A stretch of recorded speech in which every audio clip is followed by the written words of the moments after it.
Gracias, asambleísta Ponce. Tiene la palabra asambleísta Luis Fernando Torres.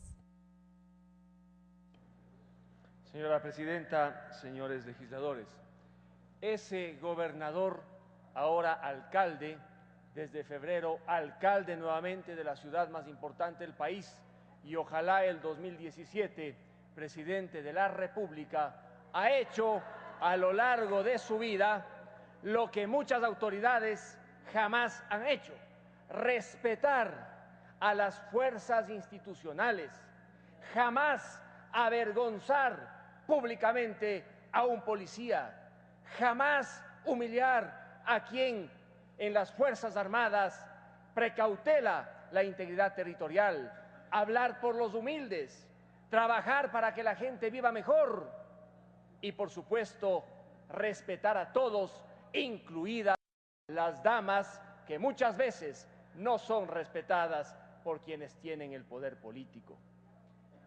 Ese alcalde, antes gobernador, ha hecho lo que se debe hacer en la República: luchar para que los ciudadanos puedan vivir con seguridad, para que no teman a los delincuentes, como ocurre ahora, cuando se ha desarmado la estructura de inteligencia en la policía y en la milicia ecuatoriana.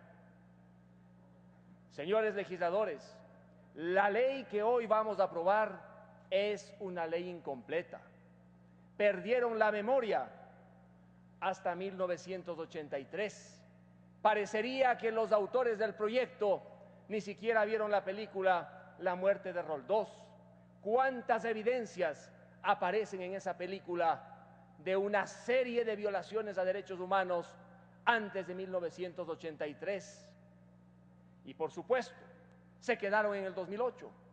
Se olvidaron que una mujer, Guadalupe Llori, perdió su cargo de prefecta, fue a la cárcel de mujeres y allí fue torturada física y psíquicamente. ¿Qué dice esta ley para ella? Nada, porque la Comisión de la Verdad no encontró que fuera víctima de torturas psicológicas y físicas como ocurrió con Guadalupe Llori. La ley entonces es incompleta. Temporalmente debería extenderse hasta este día y, por supuesto, en el pasado ir a la década de los 70 y cubrir toda la década de los 80. De lo contrario, no podremos hablar la verdad en el país. Esta ley que hoy aprobamos es inconstitucional. Rompe el artículo 11 de la Constitución en materia de responsabilidad civil extracontractual del Estado para reparaciones materiales.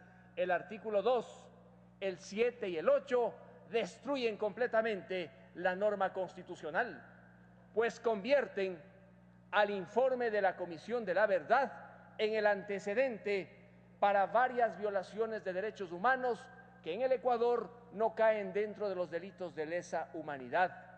Esta ley no la van a poder aplicar tal como está redactada, porque quiebra el sentido y contenido del artículo 11 de nuestra Constitución en materia de responsabilidad civil extracontractual para reparaciones indemnizatorias y materiales. Lo más grave, señores legisladores, es lo que trae el artículo 9, numeral 2, en concordancia con el artículo 10 de la ley. Le escuchamos al defensor del pueblo. No poder dar una respuesta clara sobre cómo se van a judicializar los procesos. Él dijo: cambien el proyecto, porque tal como se encuentra el artículo 9, numeral 2, no vamos a poder iniciar procesos. Y claro que tiene un problema, porque la Constitución de la República no le otorga competencias a la Defensoría del Pueblo, al Procurador General del Estado, al Defensor Público, que fue institucionalmente criticado por el Defensor del Pueblo, para que judicialice este tipo de procesos. Más aún, como nos ha hecho notar el general Yandún, existen procesos en marcha y sería bueno que se tuviera la información de la Fiscalía General del Estado sobre esos proyectos. Y mientras no existe esa información, mal se puede aprobar esta ley con el artículo 9, numeral 2 y el artículo 10. Pero hay algo más. Ya se han juzgado en el Ecuador algunas de estas infracciones, ¿a dónde se quiere llegar? ¿A un juzgamiento doble que rompería todos los principios constitucionales bajo el pretexto de que se trata de infracciones, delitos de lesa humanidad? El proyecto, además de incompleto, es inconstitucional y si se lo aplica, vulnerará derechos constitucionales y fundamentales de aquellos que puedan ser objeto, a través de esta ley, de persecuciones ilegales, antijurídicas e ilegítimas. Advierto este hecho porque el proyecto, en cuanto a su finalidad, no es malo. El Estado tiene que reparar, indudablemente, a quienes han sido víctimas de vulneraciones a sus derechos fundamentales, comprobadas. Lo que el proyecto no hace debidamente es aclarar las vías y los caminos y crea una confusión. La reparación puede ser sin sentencia y luego analiza la posibilidad de la reparación con sentencia sobre la base de la información documentada de la Comisión de la Verdad. Señores legisladores, la vocación por los derechos fundamentales, por su respeto, no puede llevarnos a tolerar que con informes a medias se inventen victimarios y se inventen infracciones. La Comisión de la Verdad dijo verdades a medias. Estuvo integrada por un notable jurista como el doctor Julio César Trujillo. Sin embargo, cuando uno analiza el informe de la Comisión de la Verdad, encuentra una carga ideológica. Tratan de explicar lo inexplicable y construyen tantas víctimas que será, desde el punto de vista procesal, sumamente difícil para el Estado ecuatoriano atender cerca de 500 peticiones y juzgar, como dicen, a cerca de 800 presuntos victimarios. El informe de la Comisión de la Verdad ecuatoriana está muy lejos del informe, por ejemplo, que produjo la Comisión Rating en Chile. Ese fue un informe sumamente serio que permitió en Chile, prácticamente en medio de un acuerdo, lograr que se aprueben leyes para reparar efectivamente a quienes habían sido víctimas de manera comprobada durante la dictadura chilena. Y esa comisión no se llamó solamente Comisión de la Verdad, se llamó también Comisión de la Reconciliación Nacional, porque aquellos que usando las armas fuera de la institucionalidad chilena también ocasionaron vejaciones y violaciones a los derechos fundamentales, reconocieron en definitiva sus excesos.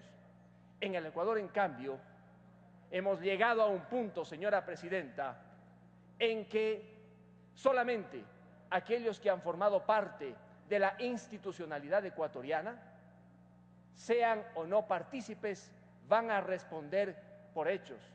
¿Y qué pasa?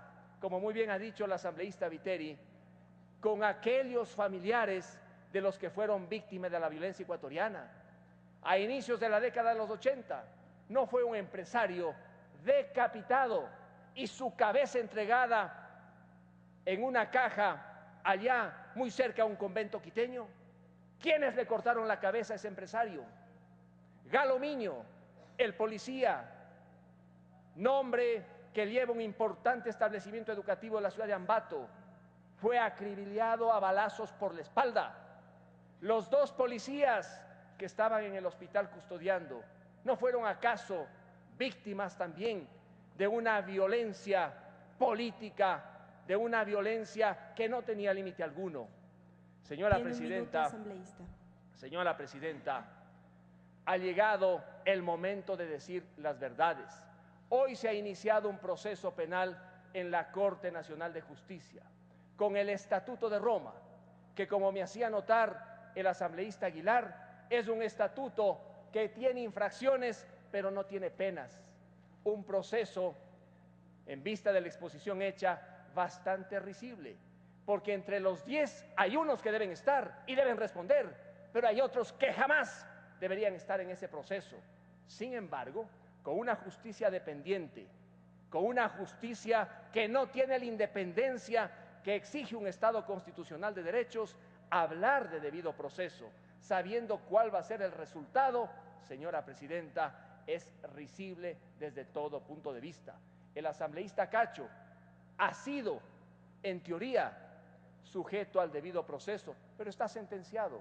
Y todos sabemos cuál será el resultado en una justicia en la que se ha entronizado el poder político.